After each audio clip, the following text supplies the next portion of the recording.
What's up, marketers? Today I'm going to show you exactly how I built out a Facebook ads account from scratch with a budget of $3,000 per month. This video is a part of a series that I'm doing on this channel, so if you want to see more of this type of content, please subscribe and leave me a comment below with the industry and ad spend you want to see me build out an account for. So in my last video for this series, I showed you how to build out an e-com account with a monthly budget of $50,000. This video is for a much smaller budget, but also in the e-com space, which was requested by you guys. So early in my career, especially when I was a consultant, I built out hundreds of these 2K, 3K, and 5K to ad accounts. But this is not something that I specialize in anymore. And the reason is because at this stage in the game, you're still trying to prove out product market fit and viability of your product or brand. And it is not easy. It is far harder to go from $0 in revenue to 20K in revenue than it is to go from 20K to 100K. However, if you're a business owner, I don't think that you should be hiring an agency at this stage. Your budget plus the agency fees are not going to be worth it. And no agency is going to be a silver bullet for growth this early on. I'd highly suggest that you learn as much as you can about this platform so you can better gauge agency performance in the future. So take notes on what I am doing here. This is exactly what I would do for an e-com brand that has a monthly budget of $3,000. So I want us first to start off by figuring out our budget and how we're going to be dividing that between prospecting and retargeting. This is one of the most important things for a budget of this size, was just to make sure that your campaigns are divided between prospecting. This is your cold traffic, people who've never heard from you, also known as top of funnel or tofu, and retargeting. This is your warm traffic, people who've had some kind of contact with your brand by either viewing a video, engaging with you on social media, or even visiting your website. So the first thing I want to do is figure out our daily budget overall. So that's going to be $3,000 divided by 30. That's how many days there are in a month, which is going to equal out to $100 per day, the overall daily budget. So from here, I'm going to break it down between prospecting and retargeting. And at this stage of the game, for many brands, they're just starting off in their advertising journey. So there's going to be a big focus on finding new customers and prospecting. However, we don't want to ignore retargeting completely. This is actually a common mistake I see many brands making. But the reality is that no matter where you are in your advertising journey, your customers are still going to need multiple touch points to convert. So the breakdown for this product is going to be $20 to retargeting and $80 to prospecting. This is going to prioritize finding new customers and prospecting while also giving multiple touch points for conversion and retargeting. One thing I want to mention though is that this budget is not set in stone. For instance, in retargeting, if you start to see that frequency pop above a 4 or a 5 over the last 7 days, that might be a sign that you need to shift more of your budget to prospecting. So the next part of this process is creative. And I like to develop all my creative and compile all my copy, images, and videos before I build anything out. So I'm not going to take you through the whole creative process today, and I will show you the ad types that I chose for this brand when I'm giving you the entire walkthrough throughout the account. But I want to show you a lightweight approach that you can take to developing creative for your brand. So the first thing you're going to want to do is some competitor research. So you're going to want to see what kind of ads that your competitors are running at facebook.com/ads/library. So I use this tool every single day to see what my favorite brands are running on their Facebook ads, and if I'm being honest, also to check out the discount codes. So here you're going to be taking a look at your competitors' ads and making notes of anything that you want to try on your own ad account. Next, you're going to iron out the ads that you want to test. And I have tons of great resources on the ad types that you can create for yourself and other great ones to test as well. So be sure to take a look at these videos, which I'll be listing in the description bar below. And here you're going to be compiling the strategies that you want to test. Just be sure to remember anything that you got from your competitor research. The third part of the process is to actually develop that creative. So it's either going to be yourself developing the creative, you're hiring out for a graphic designer, or you're hiring someone from Fiverr or Upwork. So if it's your first time using Fiverr, I would actually suggest hiring 2 to 3 designers to create the same ad for you. In this way, you can figure out which one that you like better and then develop a relationship with them. And if you're doing this for yourself, I recommend that you use Canva for image-based products and CapCut for video projects. And the fourth part of this process is to write out the copy. And in the beginning, I actually suggest that you use the multiple text copy option feature. So you're going to be coming up with 5 primary text, 5 headlines, and 5 descriptions. And I recommend that you do this at first. And once you figure out what kind of copy is starting to work and you start diversifying your creative and prospecting versus retargeting, then you can start actually creating those ads and using the post ID so that you can build up more of that social proof. But in the beginning, it's a lot more about testing and figuring out what works. And like I said, I'm going to show you the actual ad strategies I chose for this account when I'm giving you the walkthrough over the entire account account build out. So next we're going to start building out the actual campaigns. And unlike the $50K per month budget, we're going to be using an even more simplified account structure for this account. And the reason why is because with these smaller budgets, we want to make sure that our money is having the best impact possible. And spreading everything across too many campaigns in the beginning is not going to be as effective. So for this account, we're going to start off with only 2 campaigns, one for prospecting and one for retargeting. And we already know that our budget is going to be $80 in the prospecting campaign and $20 in the retargeting campaign. So let's go ahead and build out this first retargeting campaign. So I always start off with retargeting campaigns because this is where I often find the quickest and easiest wins out of an account. So we definitely want to get that up ASAP. So we're going to go ahead and create our campaign, and we're going to be using a conversion campaign for our retargeting. Go ahead and click continue. Now the campaign name, you're going to go ahead and name it. So I'm going to do DD, that's just my name, Dara Denney. And then retargeting conversions, because that's the objective, and CBO, because we're going to be using CBO for this campaign. I often find that it does tend to work better in retargeting, and almost as a rule, I always keep my retargeting campaigns as campaign budget optimization. So for this daily budget, we are going to be using $20. So I'm going to go ahead and keep that. And then for the campaign bid strategy, we're going to continue using lowest cost. Now you do have other options here, and I'm going to be creating a video in a few weeks that's all about what these other options mean and when you can actually be using these. But to start, don't complicate it. Just continue using lowest cost. So here we're going to be naming our ad set, and I'm going to go ahead and just, name it retargeting. This is going to be a website visitors 180 days audience, and I'm going to go ahead and put it in all there because we want to make sure that it's everyone who's visited the website. Next, we're going to choose the conversion event. We want those purchases, so we're going to go ahead and click that. Even if this is your first campaign that you're deploying, Facebook is smart enough to know people that are more likely to purchase. And since these are people who've already been to your website, it already knows the kind of data on them on who's more likely to convert versus who's not. So you don't need to do add to cart or view content or anything like that at this stage. Just go ahead and do purchase. Now we're not going to be doing dynamic creative or offer. I wouldn't mess with this schedule button. This is just if you wanted to start it at a later date. Now here is where we're going to be putting in the audiences. So like I said, we want to do website visitors 180 days. So right there it is, perfect. And the next thing that we want to do is we want to be sure to exclude our purchasers because we don't want to be advertising to people who have already converted from us. So I have a complete purchaser list right here, perfect. And then I also have a pixel purchase list, awesome. And we're going to be advertising in the United States, great. Age range. Now, even if your primary demographics are outside of this default age group, I would actually go ahead and keep this on there, especially for retargeting. I actually tend to find better results by keeping that age group as default. I'm going to keep all genders, going to keep detailed targeting expansion on.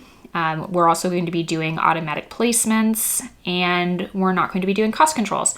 So from here, I'm actually going to go ahead and build out the rest of this campaign, and then I'm going to show you when I'm done the entire campaign and what we have set up in here.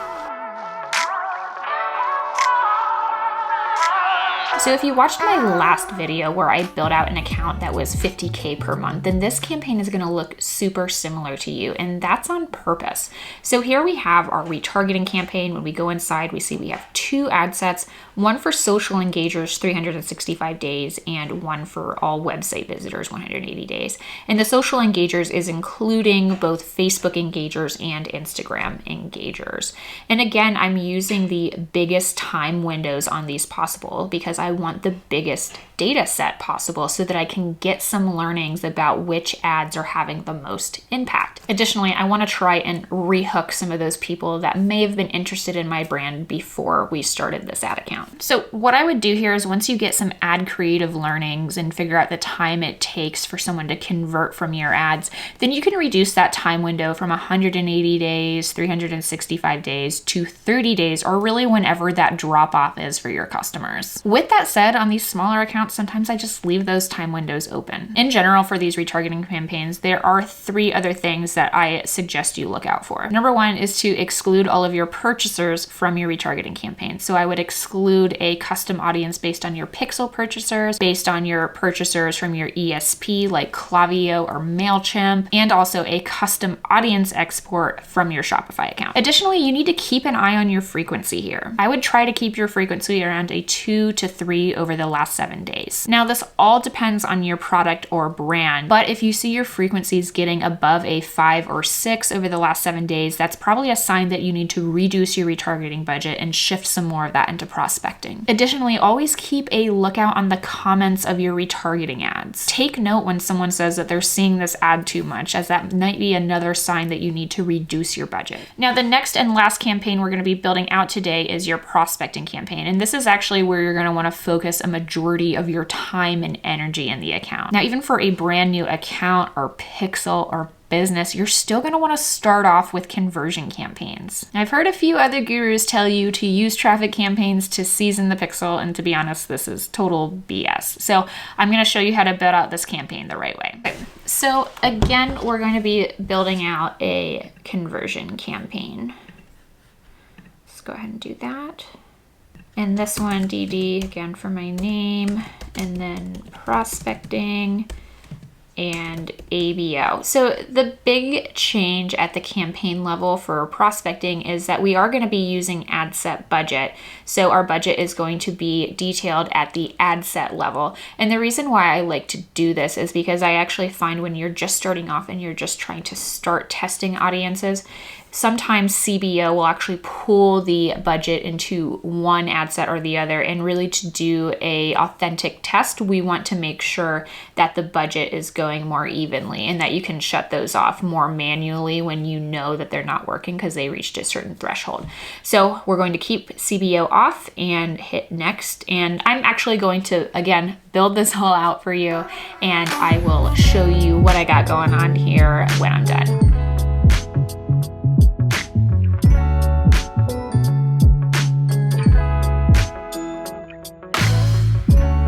Okay, so let's pop into our prospecting campaign. You're gonna see here that we have 4 ad sets, all at $20 per day. So if your product actually costs more than $100, I would probably use fewer ad sets right out of the gate so that those individual budgets can be a little bit higher. But here are the initial ad sets that I will be starting off with. Number 1 is a 1% super lookalike, and this is actually going to contain all of the lookalikes that you can make from your pixel. So your 1% lookalike based on social engagers, your Instagram engagers, your Facebook engagers, also a 1% lookalike based on your website visitors. Additionally, a view content, add to cart, initiate checkout, and again, these are all being compiled together because this is going to be like a superset of all of your data. And I've found through my testing that I get a lot better results if I use this super lookalike versus just testing out all the separate lookalikes. So I like doing that right out of the gate for these smaller budgets. I would recommend that you test that as well too. Next up, we have a interest based on your competitors. Now, these can be your direct competitors if you can target them in Facebook Ads Manager, but likely they're not going to be. So I would use your reach competitors or the brands in your industry that sell a similar product or service. Next up, we have a customer avatar, which is for like tech bros, I guess, for this account. But here you're going to be compiling a more holistic 360 view of all the interests that this specific customer avatar has. So you're going to include where they shop for food, where they shop for clothing, personal care, home decor, what kind of hobbies they have, and any work-based interests or software that they used. So instead of segmenting your interests by competitors or by publications, which we'll talk about next, this is much more about zoning in on a specific persona and using all the interest to create that persona. Next up, we have a interest ad set, which is all for publications. Now, this is pretty self-explanatory, but this is for all the different newspapers, magazines, TV shows, etc. that your target audience consumes. Now, for these ad sets, you're going to want to rotate them pretty quickly. So you're going to want to turn off the ones that aren't working by the time they hit 2x your normal cost per purchase on Facebook ads. And if you're just starting off and you don't really know what that means, I would then just start turning these off when they hit 2 times the amount of your product cost. And really here, you're going to start scaling up these budgets when your ads hit profitability. So something I would recommend if you don't know when you're profitable is to watch these 2 videos that I've created about when you should scale. And then I have another one that's about how you should scale. But if you're seeing initial success from one of these audiences, I would go ahead and just increase these budgets slowly by 20% every 3 days. That's a really easy way to just get started on scaling. The other ad sets that you're going to want to test early on include a 1% of your purchaser lookalikes. Now, the only reason I didn't include this in the first round is because I figured that someone at this stage might not have those required 100 purchases to unlock that feature from the pixel. But once you get those required 100 purchases, you're definitely going to want to put that audience up right away. Another audience you're going to want to test is a broad audience. So this is an ad set that has no interest targeting and no custom audiences. And I like to put this up once I have some creative learnings because those audiences tend to perform better when you have optimized creative. Additionally, I have another video that lists tons of other great audiences for you to test. So I would definitely take a look at that. So the last thing I want to go over is creative. And this is not going to be all that much different from the creative funnel I use on my bigger accounts. The main difference here is that we're only going to want to use 3 ads so that we're not spreading that budget too thin. So remember to start, we have 2 campaigns, prospecting and retargeting. And if you're just starting off, don't feel the need to complicate this. Just use the same ads in each campaign. And of course, always be sure to take note of what is working, what's not, and try to do more of what's working. I know it sounds simple, but in practice can be overwhelming on these platforms. But if you're ready to take your ad creative to the next level, here is how I would build out your creative funnel at first. So in prospecting, we're going to have 3 ads. And the first ad I would always include is a UGC compilation. This is going to be a video that features multiple testimonials from several of your customers in a single video. Now, I love using this in prospecting because it creates a sense of FOMO and it makes people want to join in on the fun of your product. The second ad that I would use is a image with a benefit text overlay. And then the third ad would be a review type of ad, preferably from a press hit in top of funnel or your prospecting campaign.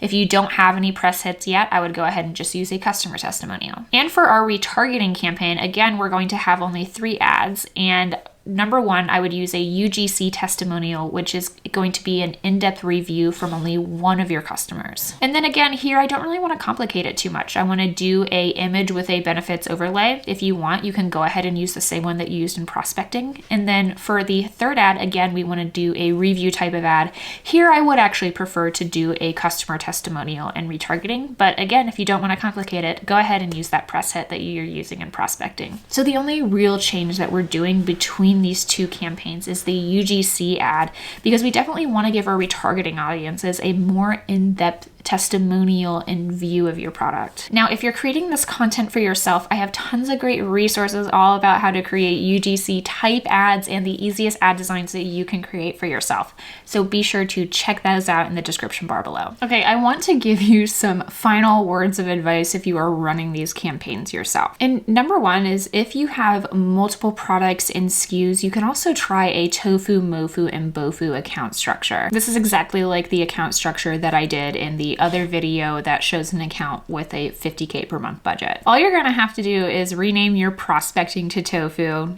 your retargeting to mofu, and then add a third campaign that has a catalog sales objective and name that bofu. And the ad set I would put in that campaign would be a 180-day viewed content and add to cart with a purchase optimization. And you can do a $5 or $10 a day budget for this campaign, and you can take that right from retargeting. The second thing is be sure to test new audiences and creative weekly. Be in the habit of once a week to turn off what is not working, both your ad sets and your creative, and then add new tests to find new winners. I get tons tons of messages and emails every day that's asking, should I test this ad or this ad? Should I test this ad set or this ad set? And my answer is always both. Testing is never ever over. You need to take an experimental approach to your Facebook ads. It's definitely not a silver bullet for any business. And number 3 is to pay attention to what type of creative is working in prospecting versus retargeting, because the more that you advertise, those are going to start to differ. So ask yourself, why do cold audiences react this way to this creative,